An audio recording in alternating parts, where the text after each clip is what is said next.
नमस्कार मंडळी, तुम्हा सर्वांचं नवीन एका व्हिडिओमध्ये खूप खूप स्वागत आहे. आता तुम्ही म्हणाल दुधीमध्ये दूध घालून ही कुठली रेसिपी, हे तर तुम्हाला पुढे कळेलच. व्हिडिओ मात्र कुठेही स्किप न करता शेवटपर्यंत बघा. अगदी छान सर्वांना आवडणारा असा व्हिडिओ आहे. चला तर मग ही कुठली रेसिपी आहे वेळ न करता आजच्या व्हिडिओला सुरुवात करूया. आजची रेसिपी करण्यासाठी आपल्याला हवा दुधी. याला बरेच जण दुधी भोपळा वगैरे सुद्धा म्हणतात, भोपळा म्हणतात.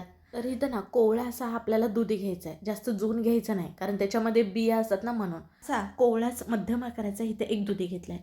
दुधी हा स्वच्छ धुवून पुसून घेतला आहे. नंतर ह्या दुधीच्या वरचे सालं आहेत ना, ते इथं मी काढून घेतलेत बघा. अगदी न काढता केला तरीसुद्धा चालेल, पण जरा सालं निभार असतात ना, म्हणून शक्यतो करून काढून घ्यायचे. नंतर दुधीचा जो पुढचा पाठीमागचा भाग असतो तो काढून घेतलेला आहे. नंतर एका दुधीचे 2 भाग केलेत आणि ना आता आपण चिरून घेणार आहोत.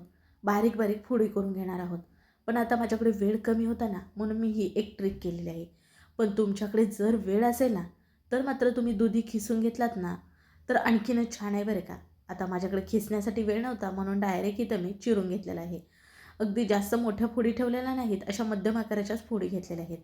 दुधीमध्ये बघा बी नाही आहेत, म्हणजे दुधी हा कोवळा असल्यामुळे असा दुधी घ्यायचा आपल्याला कोवळे. आणि जरी तुमच्याकडे बी झालेला दुधी असेल, मग मधीतला भाग जो असतो ना दुधीचा, तो काढून टाकायचा बरं का. सर्व हा दुधी चिरून झालेला आहे. आता जरा बाजूला ठेवूयात. पुढे कुठे वापरायचा सांगतेच. आता जरा आपण गॅसकडे वळूयात. तर गॅसवरती पॅन ठेवला आहे बघा, आणि पॅनमध्ये ना 2 चमचे इतकं तूप घातलेलं आहे. आता ह्याच्यामध्ये घालायचं आपल्याला दूध. तर अगोदर दूध हे ना तापून थंड केलेलं दूध घेतलेलं आहे. दूध इथं 1.5 कप इतकं घेतलं आहे बघा. आता दूध जास्त आहे का नाही, आपल्याला अर्धा कप होईल इतपत हे दूध आटवून घ्यायचं आहे. गॅस हा मध्यम ठेवायचा आहे.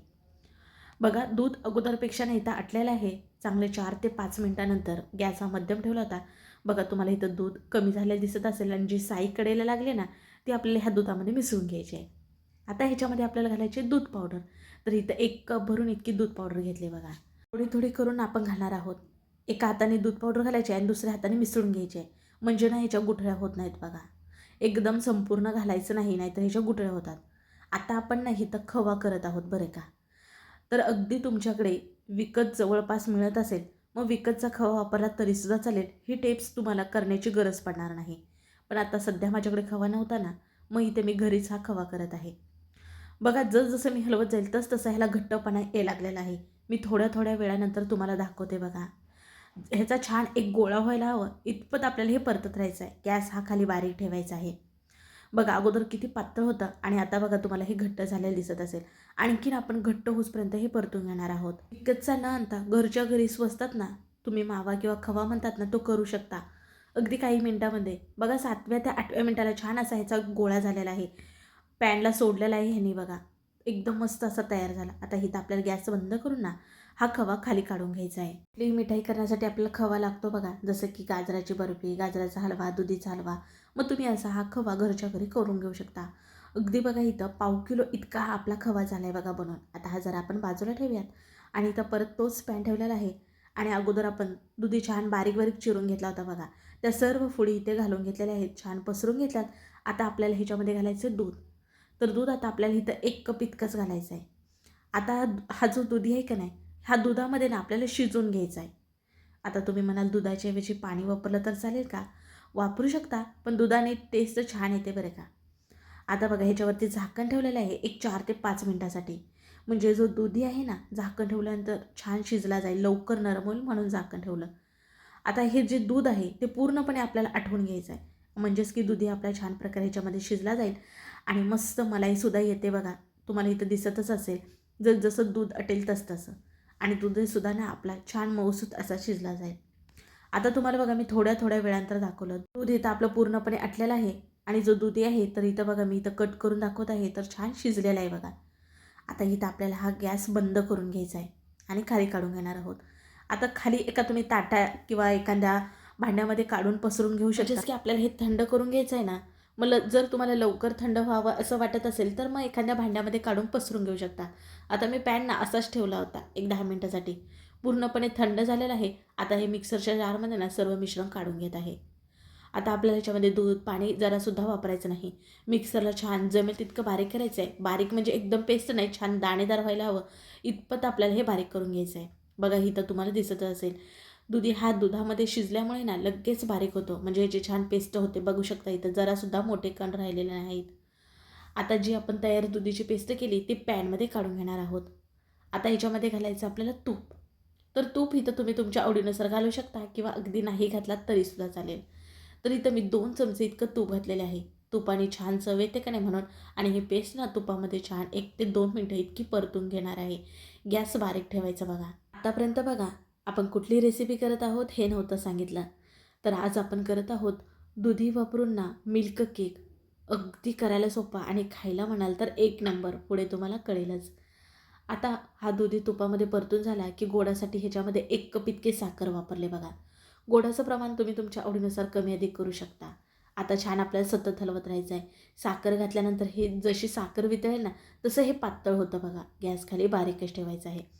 पूर्णपणे आपल्याला साखर ही वितळू द्यायची आहे. छान प्रकारे हे मिश्रण असं पातळ झालं की आता आपण जो केलेला खवा होता ना तो ह्याच्यामध्ये घालून ना मिसळून घेणार आहोत. आपण हा घरी केलेला खवा छान मऊ आहे बघा. लगेच ह्याच्यामध्ये मिसळला जातो. म्हणजे हाताने आपण मिसळून किंवा मऊ करण्याची गरज नाही किंवा मिक्सरला बारीक करण्याची किंवा हा खवा मळून घेण्याची गरज नाही. बघा ह्याच्यामध्ये घातल्यानंतर ना जसा मी दाबते तसा अगदी छान मऊ झाल्यामुळे लगेच तो मॅश होतोय बघू शकता इथं. आणि छान दाणेदार तुम्हाला दिसत असेल. आता खाली गॅस बारीक ठेवलेला आहे आणि ह्याचा छान गोळा एक होसपर्यंत सतत आपल्याला हलवत राहायचं आहे. तसं बघायला गेलं तर मुलं दुधी खात नाहीत बघा. आणि दुधीपासून आपण नेहमीच दुधीचा हलवा करतो किंवा दुधीची वडी करतो. पण आज जरा वेगळा दुधीचा मिल्क केक करत आहोत. जो की मुलांना फार आवडतो बघा आणि खायला देखील भारी लागतो. मुलं जर ह्या दुधी भोपळ्याचे कुठलेही पदार्थ खात नसतील ना तर आवर्जून मात्र हा केक खाणार बरं का. कारण त्यांना कळणार सुद्धा नाही की ना हा दुधी भोपळ्याचा आपण मिल्क केक केलेला आहे.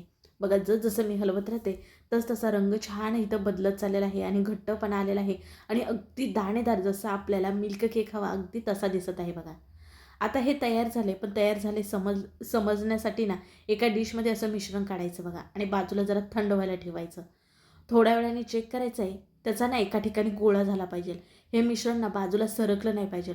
म्हणजे मिल्क केकसाठी तयार झाले समजायचं. बघा गोळा झाला आणि ते खाली सरकत नाही म्हणजे हे तयार आहे असं समजायचं. आता गॅस बंद करून घ्यायचा. तर जवळजवळ असा घट्टपणा येऊसपर्यंत परतत राहिला ना मला ना 12 ते 13 मिनटं इतकी लागलीत बघा. तुम्हाला वेळ कमी अधिक थोडासा इकडे तिकडे लागू शकेल. आता खाली इथं मी केक टीन घेतला आहे आणि त्याच्यामध्ये बटर पेपर घालून थोडंसं तुपाने ग्रीस करून घेतलं आहे. तयार केलेलं मिश्रण आपण काढून घेणार आहोत आणि सगळीकडे ना असं पसरून घेणार आहोत. इथं ना मी कुठल्याही प्रकारचा रंग वापरलेला नाही. कारण जसा मिल्क केक हवा ना तसा अगदी छान दाणेदार झालेला आहे. तुम्हाला इथं बघून समजत असेल. पण तुम्हाला थोडंसं आणखीन याच्यामध्ये रंग वापरायचा असेल म्हणजेच की हा मिल्क केक तुम्ही दुधीपासून केला आहे असं जर वाटत असेल मग तुम्ही थोडासाच हिरवा रंग ह्याच्यामध्ये वापरू शकता. रंग छान येतो. पण असा देखील रंग छान येतो म्हणून कुठलाही मी रंग ह्याच्यामध्ये वापरलेला नाही. बघा वेलची पावडर ह्याच्यामध्ये घातलेली आहे. व्हिडिओ आपला तिथं थोडासा स्किप झाला होता म्हणून इथं तुम्हाला वेलची पावडर दाखवली. आता छान सगळीकडे एकसारखं इथं पसरून घेतलं आहे बघा. हा जो मिल्क केक आहे तो छान प्रकारे सेट होण्यासाठी का नाही आपल्याला जवळजवळ 2 तास असंच ठेवायचं आहे. अगदी तुम्हाला घाई असेल वेळ कमी असेल तर फ्रीजमध्ये तुम्ही 1 तासाभरासाठी ठेवलात ना तरीसुद्धा चालेल. बघा 2 तासानंतर पाहिलं का नाही तर बोट लावून तर छान प्रकारे सेट झालेला आहे बघा हा मिल्क केक. आता ह्याला मी दुधीचा मिल्क केक असं नाव दिलं. तुम्ही ह्याला ना दुधीची वडी म्हणू शकता, दुधीची बर्फी म्हणू शकता, मावा बर्फी म्हणू शकता. तुम्ही काय नाव द्याल किंवा मी जे नाव दिलेलं आहे दुधीचा मिल्क केक हे योग्य आहे का नक्की मला कमेंटमध्ये कळवा. आता पाहिजेत त्या आकारामध्ये तुम्ही कापून घेऊ शकता. पण केलेला हा मिल्क केक असल्यामुळे ना जरा मी ह्याचे मोठे मोठे पीसेस ठेवलेत. जर तुम्हाला बर्फी स्वरूपात जर करायचे असेल तर मग छोटे छोटे जसे चौकोनी असतात ना तशी बर्फी केलात तरीसुद्धा चालेल. आज जो आपण दुधीचा मिल्क केक केला ना तो अगदी खवा वापरून केला आहे का असा दिसत आहे बघा. खायला देखील तितकाच भारी लागतो. अगदी तोंडात टाकता विरघळणारा आणि मुलं तर अगदी 2 मिनिटात ना खाऊन फस्स करतील बरे का. इतका छान लागतो. तुम्हाला माहितीच आहे मुलांना असले पदार्थ फार आवडतात आणि अगदी खायला छान मस्त दाणेदार झालेला आहे. तुम्हाला तर इथं बघून समजत असेल मी काही वेगळी सांगायची गरज नाही. बऱ्याच जणांना बघा जेवल्यानंतर ना काहीतरी गोडधोड खाण्याची सवय असते. मग तुम्ही दुधी वापरून ना नक्कीच ही मिठाई करून बघा. अगदी सर्वांना आवडणार बरं का. मग आजचा व्हिडिओ कसा वाटला नक्की कमेंटमध्ये सांगा. व्हिडिओ जरासुद्धा आवडला तर पटकन एक लाईक ठोका. व्हिडिओ शेअर करा आणि असेच नवनवीन व्हिडिओ पाहण्यासाठी चॅनलला सबस्क्राईब करा. चला पुन्हा भेटू नवीन रेसिपीमध्ये.